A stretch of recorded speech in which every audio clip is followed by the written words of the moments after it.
Welcome to the Warehouse Diaries. I'm Rita. And I'm Rosy. In this podcast, we'll be talking about all things business, life, and other fun topics. So let's just get into it. So I started an online store selling K-beauty in 2019 and we run the business together. Yeah, if you're new here, we're actually sisters. And okay, so you probably get this question a lot, but what made you want to start a Korean skincare business in the first place? Yeah, so 6 years ago, I had the idea of selling Korean sheet masks since we would always use them, but I Yeah. used to buy them from like eBay or Amazon, and there really wasn't a huge range. So I just decided to start. In the UK, there was like pretty much no options Yeah. to buying K-beauty. And I remember back then, yeah, you used to give me these sheet masks, like a pack of 10 sheet masks, like on my birthday. And like we just fell in love with how it makes your skin feel so good and hydrated and glowy. And yeah, like you said, back in the days, like we didn't have much option to shop around a huge range of K-beauty. And yeah, it's just crazy to hear that you started the business 6 years ago. Seems like such a long time. It was a long time. Yeah, I But- can't believe. Yeah, it's been 6 years. We're showing our age. But no, it was like, yeah, when you say it like that, it's been like a long journey full of ups and downs, which is why we want to create this podcast to share our journey along the way and reflect back on some of our highlights and also like our lowlights. So yeah, you started the business at our parents' house, didn't you? Yes, I started it when I was 22 and I had basically dropped out of uni that summer and I came up with the idea, launched the website in November. Yeah, I literally remember that summer that you dropped out of uni so vividly in my brain. It's a core memory. Yeah, it is literally core memory because, yeah, when it all went down, like we don't need to get into it, but when it all went down, it was dramatic because it came out of nowhere, but I felt like you knew, like within you, that the right decision, although it was a hard decision, that you had to drop out. What made you want to drop out of uni? Yeah, I think I really struggled at uni, especially my last year. I Yeah. start crying. The last year of uni is always so tough. I remember it like, yeah, breakdown after breakdown.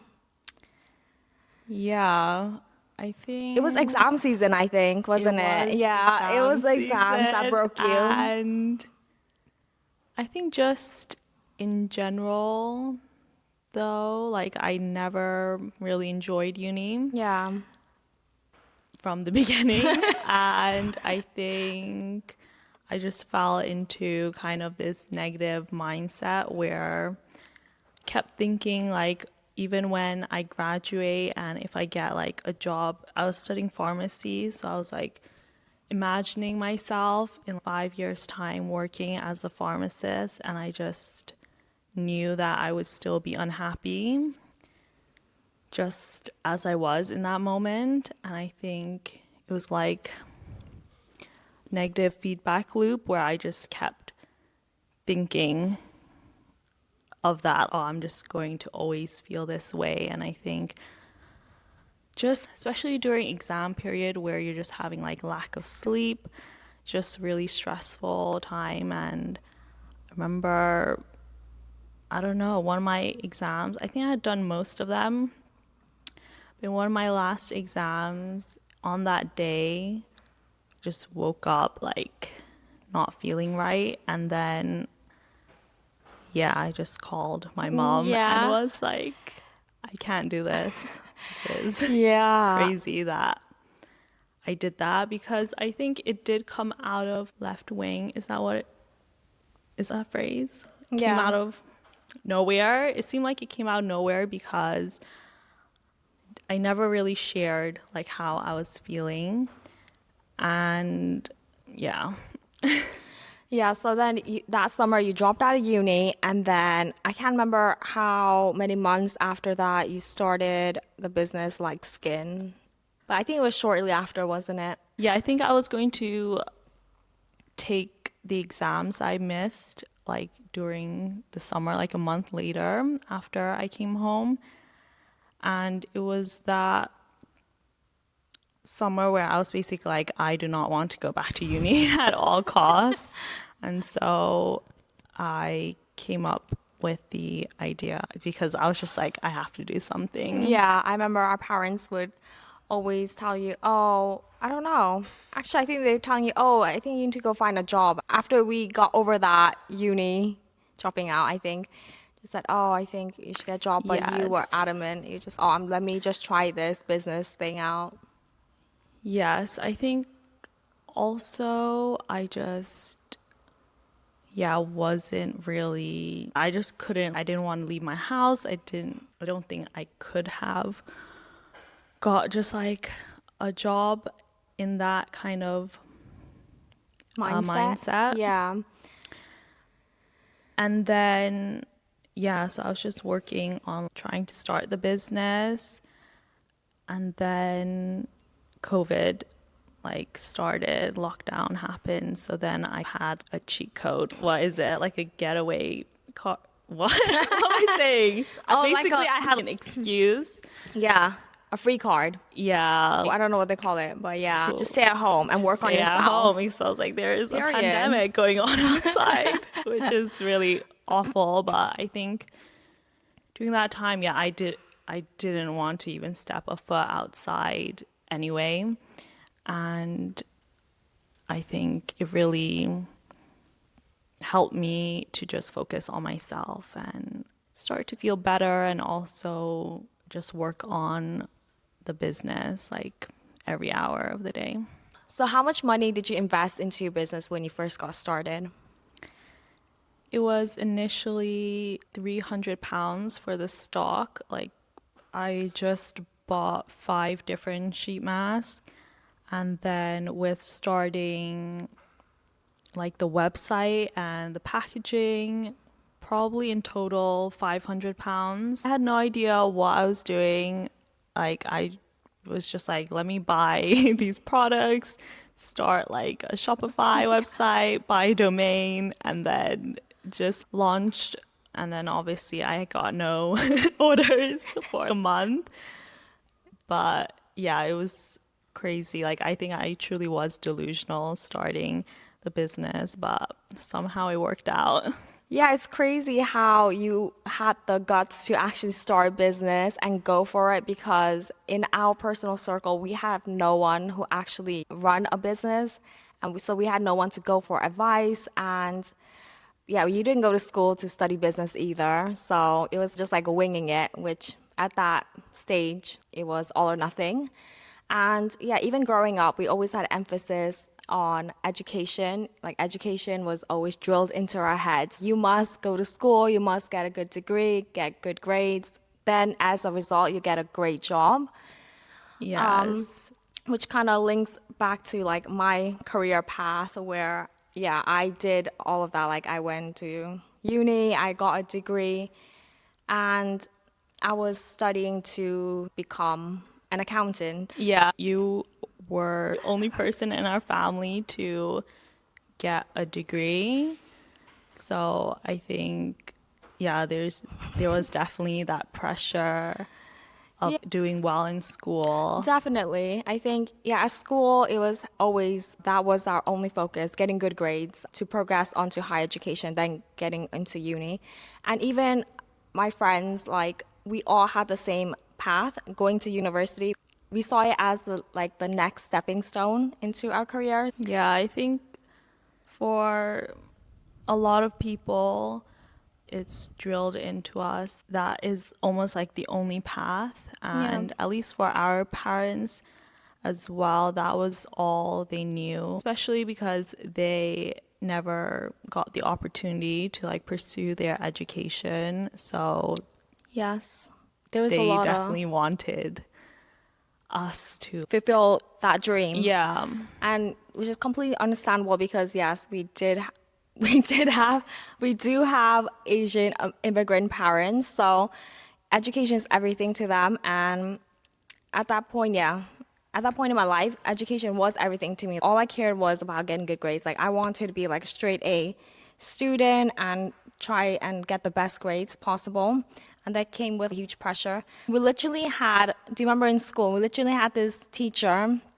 I don't think he was a teacher. I think he was had like a head teacher or something. Teacher. Who literally said in our assemblies, you better get good grades or you will die. Yeah, literally. And he obviously said this to every single year because, yeah, we had the same lecture from him. But he would say, I don't know, I forget now, but it was like, you have to go to school, get a degree, or you'll be homeless and die or something like that, which is a bit All I remember was crazy to him say. saying, get good grades or you will die. And we all laugh at him. Yeah. Because it was just so dramatic. But Like, what? Yeah, like that is so. Now that I think about it. That's not Hope Core.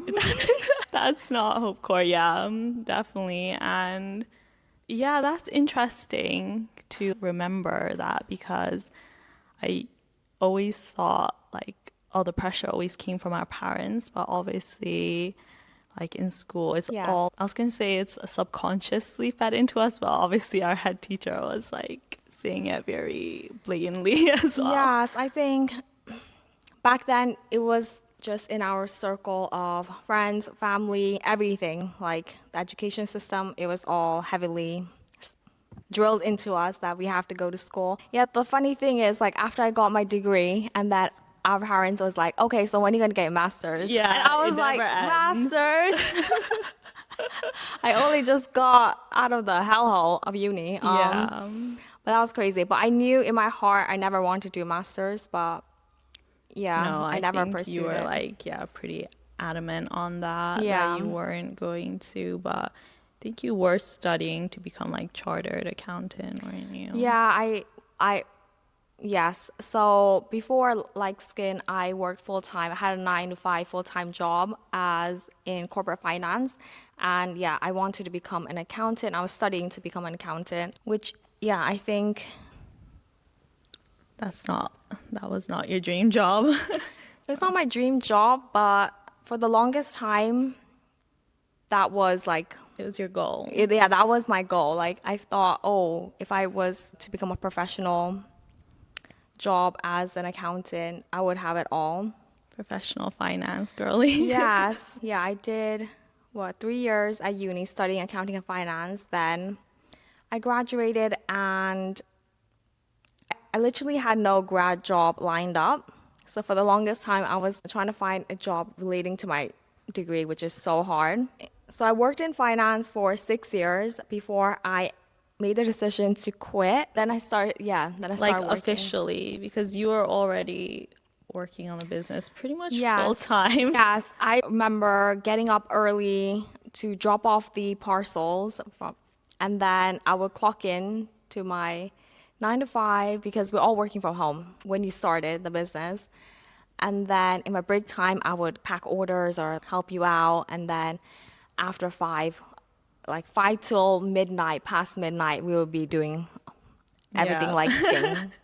Packing orders, posting on social media, coming up with new ideas. It was a crazy time, but I feel like I've never worked harder. I never had so much passion and fuel during those like 2 years, I think, before I quit my job. The first 2 years was honestly the best.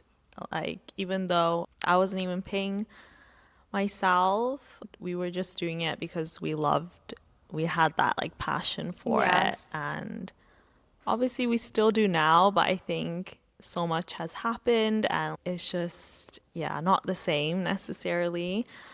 But I remember when you quit your job and like we didn't even tell our parents because No. Why didn't we tell our parents? obviously they wouldn't be very happy about that. Yes, because I feel like, basically we made the decision not to tell our parents because I knew it would come with some criticism, some backlash, and that would make me go back and forth because we've always had the we've always had the goal of me quitting my 9 to 5. That was the Yeah, ultimate goal. We were definitely thinking about it for at least, Like a yeah, a year or so. So I knew if I told our parents, like they would definitely say, no, like you could still have your 9 to 5, then in your spare time help your sister out. But that is not what we wanted. So we just made the final decision. I handed my notice and I said, bye-bye. Hasta la Hasta la vista. vista, baby. Never looked back. And yeah, I don't know how I even had the guts. I was just so fed up as well in my workplace. I think it was the right decision at the end. Yeah. But we only told our parents like how many, it was like months After. maybe 6 months plus. Yeah. Then we told our parents because what can they do after I handed my notice? Like nothing. That was our grand plan of Yes. me working full time for light skin. And I just want to touch back on, we're talking about like education and school, and I think there is a lot of conversation on whether going to university is actually useful in life, or no, sorry, not whether it's useful, whether it's worth it.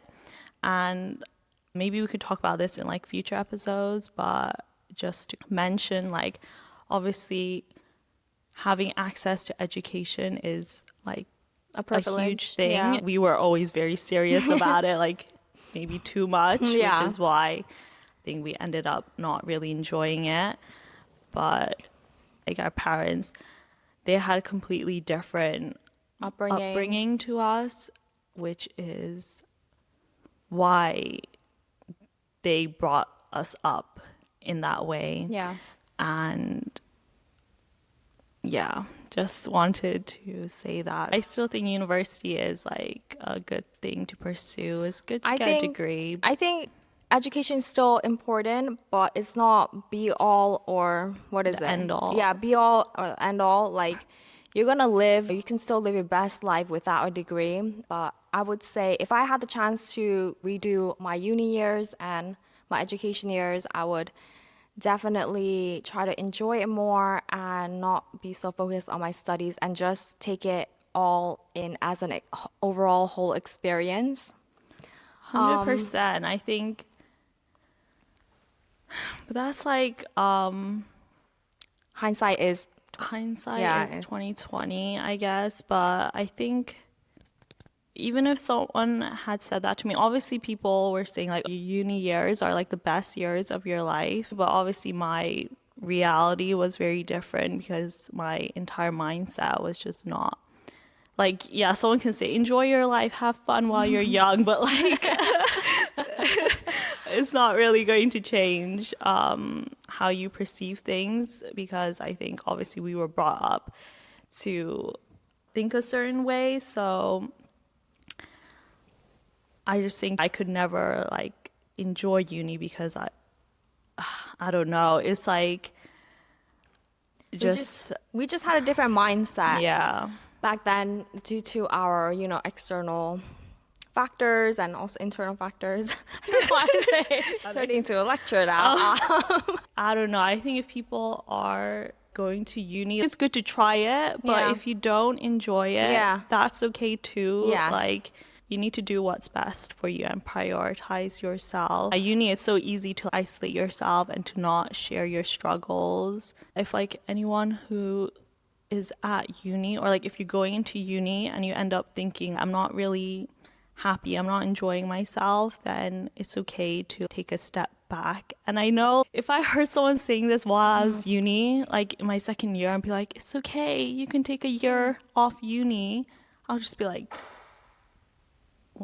what the fuck? Like, no, like then I'm going to be a year behind everyone. Yeah. And it's just, I don't know, if you think that way, it's very hard to get out of that thought process. But genuinely, education, uni is so important, but it's not more important than your mental health, and you have to put yourself first. Put yourself first, definitely. Yeah, I think something maybe that I wish I had learned a bit before that moment where I was like, I physically cannot be at uni anymore, is that I think you have to research like each uni, but there are like, you can take a year off if you have like valid reasons, and you should always go see the GP at your uni area, get counseling because all of that helps you. If you do need to take a year off, if you have things documented, and I was able to take my exams because I had, I forget what it's Mitigating called. instances. And basically having a record of that is really helpful if you did want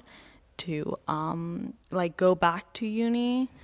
You should always reach out to other people for help because I think no one knows what you're going through unless you tell them, and that's like, I don't know, that's something really difficult to do. I think I did that in kind of a roundabout way because I think my mental health was so bad that it started kind of like manifesting in physical ways, and I just was like always at the GP all the time trying to figure out like what's wrong with me. But I think like try, obviously it's hard, but try not to get to that stage. Like, but I don't know, how do you know when Your body tells you when you reach rock bottom.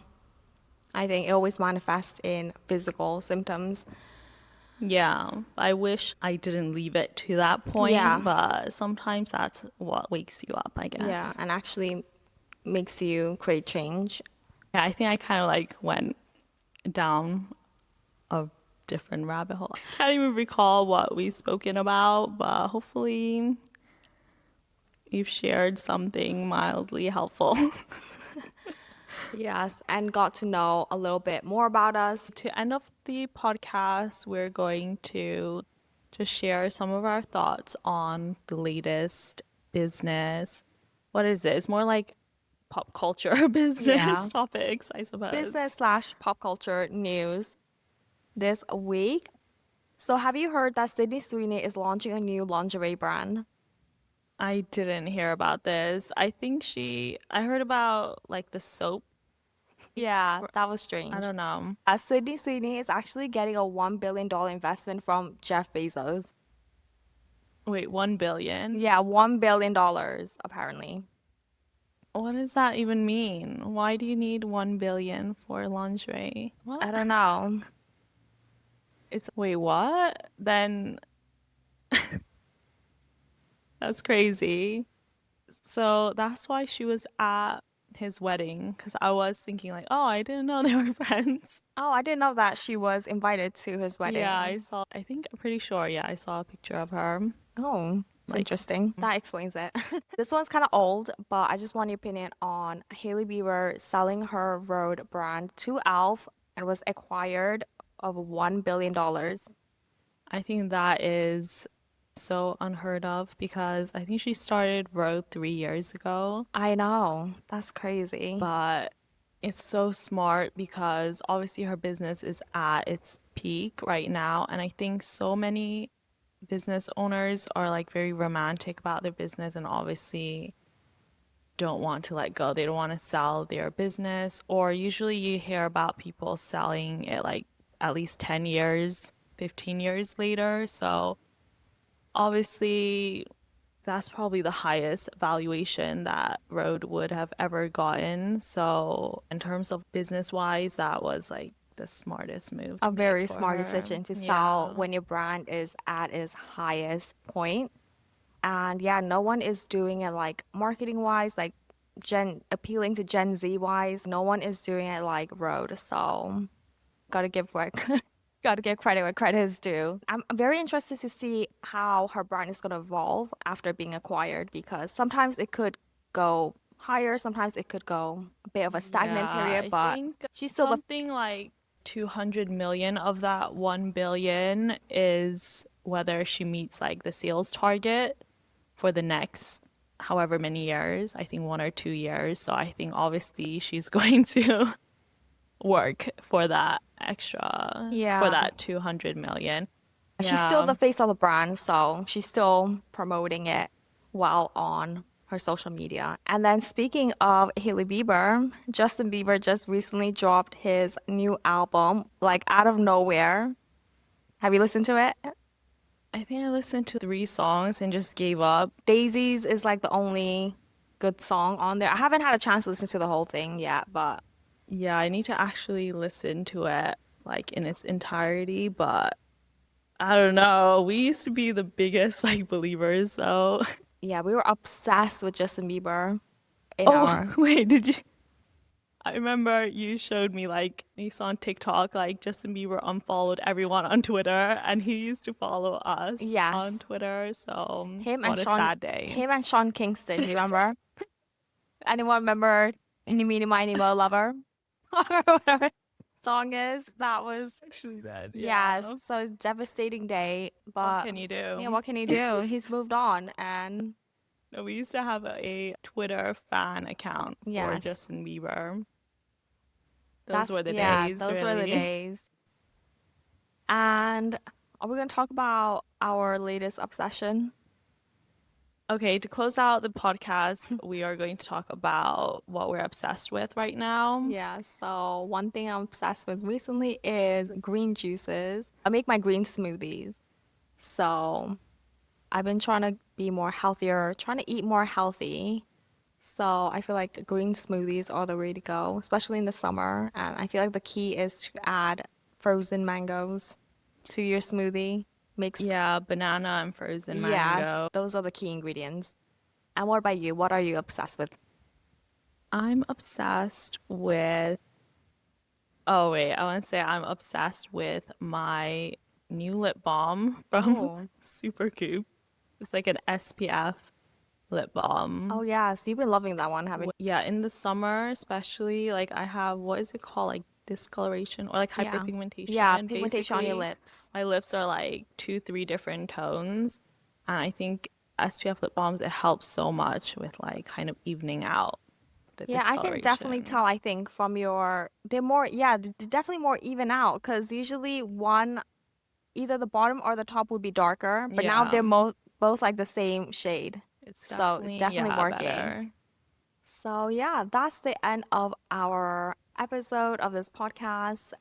Please come listen to the next one. Yes. Oh, please come back and listen to our next episode. Yeah, we're going to upload an episode every week. Stay tuned for that. Yeah, see you in the next one.